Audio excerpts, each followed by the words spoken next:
তবে যদি কোনো শিষ্য মনে করে আমি গুরুকে ঠকাবার জন্য প্রশ্ন করব, ওর মতো গাধা আর পৃথিবীতে নাই। গুরুর সাথে কখনো মর্যাদা লঙ্ঘন করা যাবে না। গুরু কোন অংশে লঘু নয়, গুরু যাহা কোন অংশে লঘু নয় তাহাকে বলা হয় গুরু। গুরু করার আগে গুরুকে জাস্টিফাই করা যায়, কিন্তু গুরু করার পরে শুধু গুরুর কাছে আত্মজিজ্ঞাসা ছাড়া অন্য কোনো জিজ্ঞাসা করা যাবে না।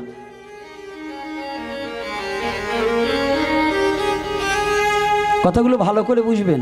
আবার ইউটিউবাররা আবার ওই আগের টুক দিয়েন পরের টুক দেবেন না, এই টুক যেন করেন না। না, কিন্তু এই দুই ইউটিউবারের খবর আছে, কারণ আপনার তো আবার ঝগড়া বাঁধানের জম কাইটিয়ে সাইটে উনাগো সুবিধা মতো একটু ফোকাস করে, আর আমরা যা বলছি আগে পরে কিছু দেয় না।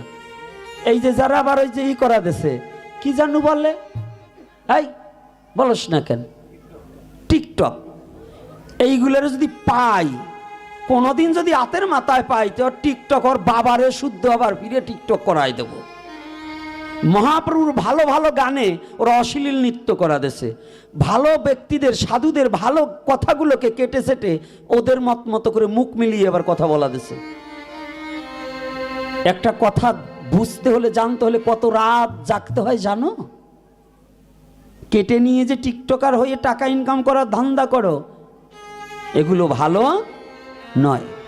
তা আজকে গুরুকে ঠকাবার জন্য যদি কোনো শিষ্য প্রশ্ন করে, এটা তার মূর্খতা নাকি বাবা? এটা মূর্খতা নয়? আর যদি তোমার আত্মতত্ত্ব জানার জন্য গুরুকে যদি জিজ্ঞাসা করো, এটা তোমার সফলতা। বলো না গো রাধে রাধে রাধে রাধে, এটা তোমার সফলতা। ঠকছো কোথায়? বলছে জিতছো কোথায়? বলছে ঠকছি জিতায়, না ঠকলে জিতা যায় না।